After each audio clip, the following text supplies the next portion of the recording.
ಸ್ನೇಹಿತರೆ ನಮಸ್ಕಾರ. ಗೃಹಲಕ್ಷ್ಮಿ ಯೋಜನೆಯ 28ನೇ ಕಂತು 7,000 ಅಷ್ಟೇ ಅಲ್ಲ ಸ್ನೇಹಿತರ, ಇನ್ನು ಇದರ ಜೊತೆಗೇನೆ 4 ಕಂತುಗಳು ಅಂದ್ರೆ 8,000 ದುಡ್ಡು ಸತತವಾಗಿ ಬಿಡುಗಡೆ ಆಗ್ತಾ ಇದೆ.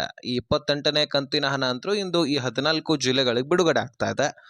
ಆಲ್ರೆಡಿ ನಿನ್ನೆ ಮೊನ್ನೆನೂ ಕೂಡ ಸಾಕಷ್ಟು ಜಿಲ್ಲೆಗಳಲ್ಲಿರ್ತಕ್ಕಂತಹ ಗೃಹಲಕ್ಷ್ಮಿಯರ ಅಕೌಂಟ್ಗಳಿಗೆ ಜಮಾ ಆಗಿದೆ. ಉದಾಹರಣೆಗೆ ಉತ್ತರ ಕನ್ನಡ, ದಕ್ಷಿಣ ಕನ್ನಡ, ದಾವಣಗೆರೆ, ಉಡುಪಿ, ತುಮಕೂರು, ಚಿತ್ರದುರ್ಗ, ಚಿಕ್ಕಮಗಳೂರು ಸೇರಿದಂತೆ ಇನ್ನು ಹಲವಾರು ಜಿಲ್ಲೆಗಳಿಗೆ, ಬೆಂಗಳೂರು ನಗರ ಆಗಿರಲಿ, ಬೆಂಗಳೂರು ಗ್ರಾಮಾಂತರ, ಹೀಗೆ ಹಲವಾರು ಜಿಲ್ಲೆಗಳಲ್ಲಿರ್ತಕ್ಕಂತಹ ಗೃಹಲಕ್ಷ್ಮಿಯರ ಖಾತೆಗಳಿಗೆ ದುಡ್ಡು ಜಮಾ ಆಗಿದೆ.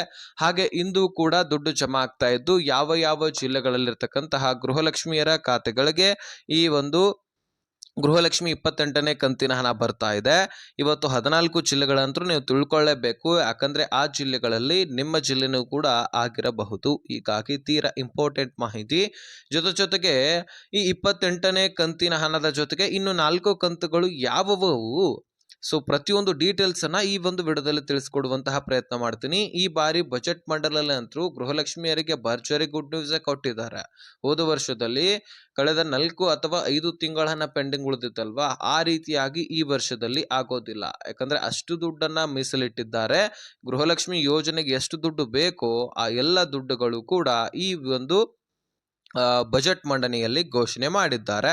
ಹಾಗಾದ್ರೆ ಬನ್ನಿ, ಎಷ್ಟು ದುಡ್ಡು, ಏನು ಎಲ್ಲ ವಿಷಯವನ್ನ ಗೃಹಲಕ್ಷ್ಮಿ ಯೋಜನೆಗೆ ಕುರಿತಂತಹ ಸಂಪೂರ್ಣ ಡೀಟೇಲ್ಸ್ ಅನ್ನ ಈ ವಿಡಿಯೋದಲ್ಲಿ ನಿಮ್ಮ ಮುಂದೆ ಇಡ್ತಾ ಹೋಗ್ತೇನೆ. ತೀರಾ ಇಂಪಾರ್ಟೆಂಟ್ ಮಾಹಿತಿ. ರಾಜ್ಯದ ಎಲ್ಲ ಗೃಹಲಕ್ಷ್ಮಿಯರು ಕೂಡ ಈ ವಿಡಿಯೋನ ಮಿಸ್ ಮಾಡದೆ ಕೊನೆವರೆಗೂ ವಾಚ್ ಮಾಡಿ. ಸ್ನೇಹಿತರೆ, ಈ ಗೃಹಲಕ್ಷ್ಮಿಯಲ್ಲಿ ಒಟ್ಟಾರೆಯಾಗಿ 5 ಕಂತುಗಳು ಬರಬೇಕು, 28ನೇ ಕಂತಿನನ್ನ ಸೇರಿಸಿ. ಹಾಗಾದ್ರೆ ಯಾವ್ಯಾವ ಕಂತುಗಳು ಅಂತ ನಾವು ಮೊದಲು ತಿಳ್ಕೊಳ್ಳೋಣ.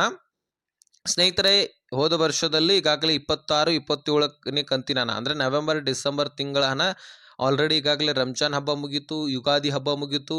ಸೊ ಹೀಗಾಗಿ 2 ಹಬ್ಬಗಳ ಮುಂಚಿತವಾಗಿನೇ ಜಮಾ ಆಗ್ಲಿಕ್ಕೆ ಪ್ರಾರಂಭವಾದ ನವೆಂಬರ್ 26ನೇ ಕಂತು, ಡಿಸೆಂಬರ್ 27ನೇ ಕಂತಿನ ಹಣ. ಸೊ ಈ 2 ತಿಂಗಳ ಹಣವನ್ನ ನಿಮ್ಮ ಖಾತೆಗಳಿಗೆ ಜಮಾ ಮಾಡಲಿಕ್ಕೆ ಪ್ರಾರಂಭ ಮಾಡಿ 2 ತಿಂಗಳ ಹಣವನ್ನ ನಿಮ್ಮ ಖಾತೆಗಳಿಗೆ ಕ್ಲಿಯರ್ ಮಾಡಿದ್ದಾರೆ. ಸೊ ಹಾಗಾದ್ರೆ ಈ 2 ತಿಂಗಳ ಹಣವನ್ನ ನಿಮ್ಮ ಖಾತೆಗಳಿಗೆ ಕೊಟ್ಟಿದ್ದಾರೆ ಅಂದ ಬಳಿಕ ಸೊ ಇನ್ನು ಯಾವ್ಯಾವ ಕಂತುಗಳು ಪೆಂಡಿಂಗ್ ಉಳಿದಿದೆ, ಈ ವರ್ಷದಲ್ಲಿ ಇನ್ನೂ ಕೂಡ ಪ್ರಾರಂಭನೇ ಆಗಿಲ್ಲ. ಈ ವರ್ಷದಲ್ಲಿ 28ನೇ ಕಂತಿನ ಹಣ ಇದೆ ನೋಡಿ. ಹೌದು, ಜನವರಿ ತಿಂಗಳ ಹಣ ಅಂದ್ರೆ 28ನೇ ಕಂತಿನ ಹಣ ಆಗಿರುತ್ತೆ. ಅದೇ ರೀತಿಯಾಗಿ ಫೆಬ್ರವರಿ ತಿಂಗಳ ಹಣ ಅಂದ್ರೆ 29ನೇ ಕಂತಿನ ಹಣ ಆಗಿರುತ್ತೆ. ಜೊತೆಗೆ 30ನೇ ಕಂತು, ಹೌದು, ಗೃಹಲಕ್ಷ್ಮಿ ಯೋಜನೆಯಲ್ಲಿ 30ನೇ ಕಂತಿನ ಹಣ ಇದೇ ಮಾರ್ಚ್ ತಿಂಗಳ ಹಣ ಕೊಡಬೇಕು. ಯಾಕಂದ್ರೆ ಮಾರ್ಚ್ ಕೂಡ ಎಂಡ್ ಆಗ್ಲಿಕ್ಕೆ ಬಂದಿದೆ. ಸರ್ಕಾರಿ ನೌಕರಸ್ಥರ ವೇತನವನ್ನ ನಾವು ಯಾವ ರೀತಿಯಾಗಿ ಜಮಾ ಮಾಡ್ತೀವೋ ಅದೇ ರೀತಿಯಾಗಿ ಗೃಹಲಕ್ಷ್ಮಿಯರಿಗೂ ಕೂಡ ದುಡ್ಡನ್ನ ಕೊಡ್ತೀವಿ ಅಂತ ಸಚಿವೆ ಲಕ್ಷ್ಮೀ ಹೆಬ್ಬಾಳ್ಕರ್ ಅವರು ಹೇಳಿದ್ರು. ಯಾಕಂದ್ರೆ ಈಗ ಫೆಬ್ರವರಿ ತಿಂಗಳಲ್ಲಿ ದುಡಿದಂತಹ ಒಂದು ಸರ್ಕಾರಿ ನೌಕರ ವೇತನವನ್ನ ಮಾರ್ಚ್ನಲ್ಲಿ ಜಮಾ ಮಾಡ್ತಾರೆ. ಮಾರ್ಚ್ನಲ್ಲಿ ದುಡಿಮೆ ಮಾಡ್ತಕ್ಕಂಥದ್ದನ್ನ ಏಪ್ರಿಲ್ನಲ್ಲಿ ಜಮಾ ಮಾಡ್ತಾರೆ, ಏಪ್ರಿಲ್ದು ಮೇನಲ್ಲಿ. ಈ ರೀತಿ 1 ತಿಂಗಳ ಹಣವನ್ನ ಇನ್ನೊಂದು ತಿಂಗಳಲ್ಲಿ ಕೊಡುವಂಥದ್ದು. ಅದೇ ರೀತಿಯಾಗಿ ಈ ಮಾರ್ಚ್ ತಿಂಗಳ ಹಣ ಕೂಡ ಕೊಡಬೇಕಾಗತ್ತೆ. ಮಾರ್ಚ್ ಕೂಡ ಮುಗಿಲಿಕ್ಕೆ ಬಂದಿದೆ. ಹೀಗಾಗಿ 3 ತಿಂಗಳ ಹಣವನ್ನ ಈ 2025-26ರ ಪ್ರಾರಂಭದಲ್ಲಿ ಕೊಟ್ರೆ ಇನ್ನು 2 ಕಂತುಗಳು ಯಾವುವು, 10,000 ದುಡ್ಡು ಬರ್ಬೇಕಂತ ನಾನು ಹೇಳಿದ್ದೆ. 2,000 ಪ್ಲಸ್ 8,000.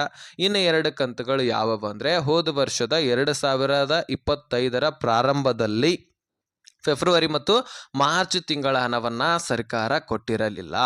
ಹೀಗಾಗಿ ಆ 2 ತಿಂಗಳ ಹಣವನ್ನ ಸರ್ಕಾರ ಕೊಡಲೇಬೇಕು ಅನ್ನುವಂತಹ ಒಂದು ಆರೋಪವನ್ನ, ಈಗ ಒತ್ತಾಯವನ್ನ ಬಿಜೆಪಿ ನಾಯಕರು ಸಚಿವೆ ಲಕ್ಷ್ಮೀ ಹೆಬ್ಬಾಳ್ಕರ್ ಅವರ ಮೇಲೆ ಹಾಕಿದ್ದಾರೆ. ಯಾಕಂದ್ರೆ ಆ 2 ತಿಂಗಳ ಹಣವನ್ನ ನೀವು ಕೊಟ್ಟಿಲ್ಲ, ಸುಮ್ಮನೆ ಕೊಟ್ಟಿದ್ದೀವಿ ಅಂತ ಹೇಳ್ಬಿಟ್ಟು ಮಹಿಳೆಯರನ್ನ ಯಾಮಾರಿಸ್ಬಿಟ್ಟಿದ್ರಿ. ಹಾಗಾದ್ರೆ ಆ 2 ತಿಂಗಳ ಹಣ ಎಲ್ಲೋಯ್ತು? ನೀವು ಕೊಡದೆ ಹೋದರೆ ಇಲ್ಲ, ನಿಮ್ಮ ಹತ್ರ ದುಡ್ಡು ಇಲ್ಲ ಅಂತ ಹೇಳ್ಬಿಡಿ, ಅಥವಾ ಮಹಿಳೆಯರಿಗೆ ಹೇಳ್ಬಿಡಿ ನಮ್ಮ ಹತ್ರ ದುಡ್ಡಿಲ್ಲ, ನಮಗೆ ಕೊಡ್ಲಿಕ್ಕೆ ಆಗೋದಿಲ್ಲ, ಈ ಯೋಜನೆಯನ್ನ ಬಂದ್ ಮಾಡ್ತೀವಿ ಅಂತ ಹೇಳ್ಬಿಡಿ. ನಾವು ಕೇಳೋದನ್ನೇ ಬಿಡ್ತೀವಿ. ಅದನ್ನ ಬಿಟ್ಟು ಸುಮ್ಮನೆ ದುಡ್ಡನ್ನ ಕೊಡ್ತಾ ಇದ್ದೀವಿ, ನಾವು ನುಡಿದಂತೆ ನಡೀತಾ ಇದ್ದೀವಿ, ಈ ರೀತಿ ಸುಳ್ಳು ಮಾಹಿತಿಯನ್ನ ಕೊಡಬೇಡಿ ಅಂತ ಬಿಜೆಪಿ ನಾಯಕರು ಆಕ್ರೋಶವನ್ನ ವ್ಯಕ್ತಪಡಿಸ್ತಾ ಇದ್ದಾರೆ. ಹೌದು, ಚಳಿಗಾಲದ ಅಧಿವೇಶನದಲ್ಲಿ ಸಚಿವೆ ಲಕ್ಷ್ಮೀ ಹೆಬ್ಬಾಳ್ಕರ್ ಅವರ ಮೇಲೆ ಸಾಕಷ್ಟು ಪ್ರೆಷರ್ ಬಿತ್ತು. ಸಚಿವೆ ಲಕ್ಷ್ಮೀ ಹೆಬ್ಬಾಳ್ಕರ್ ಅವರು ಮೊದಲೇ ಒಪ್ಕೊಳ್ಳದೇ ಇರುವಂತಹ ಕಾರಣಕ್ಕಾಗಿ ತದನಂತರ ಅವರ ಗಮನಕ್ಕೆ ಬರುತ್ತೆ. ಸಂಬಂಧಪಟ್ಟಂತಹ ಅಧಿಕಾರಿಗಳು ಕೂಡ ಹೇಳ್ತಾರೆ, ಹೌದು 2 ತಿಂಗಳ ಹಣ ಪೆಂಡಿಂಗ್ ಉಳಿದಿದೆ ಅಂತ. ತದನಂತರ ಗೊತ್ತಾಗತ್ತೆ 2 ತಿಂಗಳ ಕೊಡಬೇಕು ಅನ್ನುವಂಥದ್ದು. ಹೀಗಾಗಿ 2 ತಿಂಗಳ ಹಣವನ್ನ ನಾವು ಕೊಡ್ತೀವಿ, ಮುಂದಿನ ದಿನಗಳಲ್ಲಿ ಸರಿಪಡಿಸ್ತೀನಿ ಅಂತ ಸಚಿವ ಲಕ್ಷ್ಮೀ ಹೆಬ್ಬಾಳ್ಕರ್ ಅವ್ರು ಹೇಳ್ತಾರೆ. ಹೀಗಾಗಿ ನೀವು ತಲೆ ಕೆಡಿಸ್ಕೊಳ್ಳುವಂತಹ ಅವಶ್ಯಕತೆ ಇಲ್ಲ. ನಿಮ್ಮ ಖಾತೆಗಳಿಗೆ ಆ 2 ತಿಂಗಳ ಹಣ ಕೂಡ ಬರಲಿದೆ. ಹಣಕಾಸು ಇಲಾಖೆಯ ಮೇಲೆ ಕೂಡ ಸಾಕಷ್ಟು ಒಂದು ಆರೋಪಗಳು ಬಂದ್ವು. ಯಾಕಂದ್ರೆ ಹಣಕಾಸು ಇಲಾಖೆನೂ ಕೂಡ ಸರಿಯಾದ ಸಮಯಕ್ಕೆ ದುಡ್ಡನ್ನ ಕೊಡ್ತಾ ಇಲ್ಲ. ಹೀಗಾಗಿ ಎಲ್ಲ ಕಂತುಗಳು ಕೂಡ ಪೆಂಡಿಂಗ್ ಉಳಿಲಿಕ್ಕೆ ಕಾರಣವಾಗ್ತಾ ಇದೆ. ಒಂದು ಕಂತಿನ ಹಣ ನಾವು ಬೇಡಿದ್ರೆ ಒಂದು ನೋಟಿಸ್ ಅನ್ನ ಕಳಿಸಿದ್ರೆ ಅದನ್ನ 2 ತಿಂಗಳ ನಂತರ ದುಡ್ಡನ್ನ ಕಳಿಸ್ತಾ ಇದೆ. ಸೊ ಹೀಗಾಗಿ 3-4 ಕಂತುಗಳು ಪೆಂಡಿಂಗ್ ಉಳಿಲಿಕ್ಕೆ ಕಾರಣವಾಗಿದೆ. ಸೊ ನಾವಾದ್ರೂ ಏನ್ ಮಾಡಬೇಕು, ಈಗ ಹಣಕಾಸು ಇಲಾಖೆಯಿಂದ ದುಡ್ಡು ಬಂದ್ರೇನೆ ಕೊಡ್ಬೇಕಲ್ವಾ ಅಂತ ಸಚಿವೆ ಲಕ್ಷ್ಮೀ ಹೆಬ್ಬಾಳ್ಕರ್ ಅವ್ರು ಹೇಳ್ತಾರೆ. ಹೀಗಾಗಿ ಸಿಎಂ ಅವರು ಕೂಡ ಇದ್ರ ಬಗ್ಗೆ ಒಂದಿಷ್ಟು ಗಮನವನ್ನ ಹರಿಸಬೇಕಾಗಿರತ್ತು.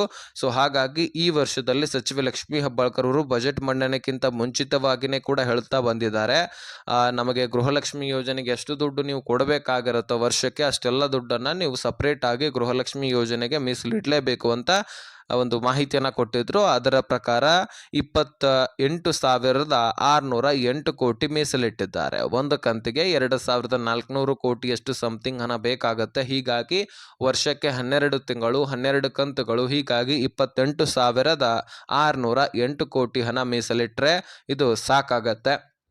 12 ತಿಂಗಳ ಹಣವನ್ನು ಕೂಡ ಇದರಲ್ಲಿ ಯಾವುದೇ ತೊಂದರೆ ಇಲ್ಲದೆ ಕೊಡಬಹುದು. ಇದೇ ರೀತಿಯಾಗಿ ಎಲ್ಲ ಯೋಜನೆಗಳಿಗೂ ಕೂಡ ಸಪರೇಟ್ ಆಗಿ ದುಡ್ಡನ್ನ ಮೀಸಲಿಟ್ಟಿದ್ದಾರೆ. ಅನ್ನಭಾಗ್ಯ ಯೋಜನೆಯಲ್ಲಿ ಇಂದಿರಾ ಆಹಾರ ಕಿಟ್ ಅಂತ ಹೇಳ್ಬಿಟ್ಟು 6,200 ಕೋಟಿ ಮೀಸಲಿಟ್ಟಿದ್ದಾರೆ. ಹೌದು, ಇನ್ನು ಮುಂದೆ ಅಕ್ಕಿಯ ಬದಲಾಗಿ ಇಂದಿರಾ ಕಿಟ್ ಬರುವಂತಹ ಸಾಧ್ಯತೆ ಕೂಡ ಇದೆ. ಜೊತೆಗೆ ಗೃಹಜ್ಯೋತಿ ಯೋಜನೆಯಲ್ಲಿ 10,578 ಕೋಟಿ ಮೀಸಲಿಟ್ಟಿದ್ದಾರೆ. ಇದನ್ನು ಯಾಕೆ ಮೀಸಲಿಟ್ಟಿದ್ದಾರೋ ಗೊತ್ತಿಲ್ಲ. ಯಾಕಂದ್ರೆ 200 ಯೂನಿಟ್ ಫ್ರೀ ಆಗಿ ಕೊಡ್ತಾ ಇದೀವಿ ಅಂತ ಹೇಳ್ತಾ ಇದ್ದಾರೆ ಹೊರತು ಅದು ಎಷ್ಟು ಬಿಲ್ ಬರ್ತಾ ಇತ್ತು ಮೊದಲಿಗೆ ಅದಕ್ಕಿಂತ ಹೆಚ್ಚೇ ಬರ್ತಾ ಇದೆ ಹೊರತು ಕಡಿಮೆ ಅಂತೂ ಆಗ್ತಾ ಇಲ್ಲ. ಇನ್ನು ಶಕ್ತಿ ಯೋಜನೆಯಲ್ಲಿ ಫ್ರೀ ಬಸ್ ನೀವು ಅಡ್ಡಾಡ್ತಿರಲ್ಲ, 5,300 ಕೋಟಿಯಷ್ಟು ದುಡ್ಡನ್ನ ಮೀಸಲಿಟ್ಟಿದ್ದಾರೆ.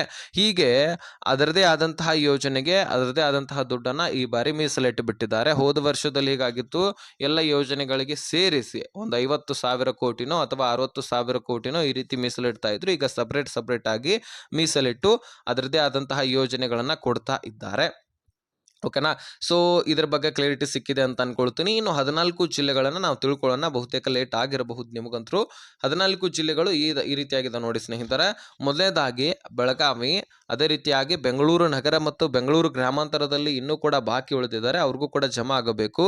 ಅದೇ ರೀತಿಯಾಗಿ ಹಾಸನ, ಕೊಡಗು, ಗದಗ, ವಿಜಯನಗರ, ಧಾರವಾಡ, ಉತ್ತರ ಕನ್ನಡ, ದಕ್ಷಿಣ ಕನ್ನಡ, ಚಿಕ್ಕಮಗಳೂರು, ಮಂಗಳೂರು, ಬೀದರ, ಕೊಪ್ಪಳ, ಹೀಗೆ ಹಲವಾರು ಜಿಲ್ಲೆಗಳಲ್ಲಿರ್ತಕ್ಕಂತಹ ಗೃಹಲಕ್ಷ್ಮಿಯರ ಅಕೌಂಟ್ಗಳಿಗೆ ದುಡ್ಡನ್ನ ನಾವು ಜಮಾ ಮಾಡ್ತೀವಿ ಅಂತ ಸಚಿವೆ ಲಕ್ಷ್ಮೀ ಹೆಬ್ಬಾಳ್ಕರ್ ಅವರು ಭರವಸೆಯನ್ನ ಕೊಟ್ಟಿದ್ದಾರೆ. ಸೊ ಹೀಗಾಗಿ ನೀವು ವರಿ ಮಾಡಿಕೊಳ್ಳುವಂತಹ ಅವಶ್ಯಕತೆ ಇಲ್ಲ. ನಿಮ್ಮ ಖಾತೆಗಳಿಗೆ ಎಲ್ಲ ದುಡ್ಡನ್ನ ನಾವು ಕೊಡ್ತೀವಿ ಅಂತ ಸಚಿವೆ ಲಕ್ಷ್ಮೀ ಹೆಬ್ಬಾಳ್ಕರ್ ಅವರು ಹೇಳಿದ್ದಾರೆ. ಎಷ್ಟು ಕಂತುಗಳು ಪೆಂಡಿಂಗ್ ಉಳಿದಿದಾವೋ ಅವುಗಳನ್ನ ನಾನು ಸತತವಾಗಿ ಕ್ಲಿಯರ್ ಮಾಡ್ತೀನಿ ಅಂತ ಹೇಳಿದ್ದಾರೆ. ಸೊ ನಾನಂತರೂ ಈಗಾಗಲೇ ಎಷ್ಟು ಕಂತುಗಳು ಪೆಂಡಿಂಗ್ ಉಳಿದಿದೆ ಅದರ ಬಗ್ಗೆನೂ ಕೂಡ ಮಾಹಿತಿಯನ್ನ ತಿಳಿಸ್ಕೊಟ್ಟಿದ್ದೀನಿ. ನೀವು ಯಾಮಾರಬೇಡಿ, ಎಲ್ಲ ಕಂತುಗಳನ್ನ ಜ್ಞಾಪಕ ಇಟ್ಕೊಳ್ಳಿ. ಆಗ ಮಾತ್ರ ನಿಮಗೆ ದುಡ್ಡು ಸರಿಯಾಗಿ ಜಮಾ ಆಗಲಿಕ್ಕೆ ಸಾಧ್ಯ. ಸೊ ಇದಾಗಿತ್ತು ಇನ್ಫಾರ್ಮೇಶನ್. ವಿಡಿಯೋ ಅರ್ಥ ಆಗಿದ್ದಲ್ಲಿ ನೆಕ್ಸ್ಟ್ ಮಾಹಿತಿಯಲ್ಲಿ ಸಿಗೋಣ. ಅಲ್ಲಿಸ್ತೇನೆ. ಕಬಾಯ್ ಬಿಡಿ ಫ್ರೆಂಡ್ಸ್.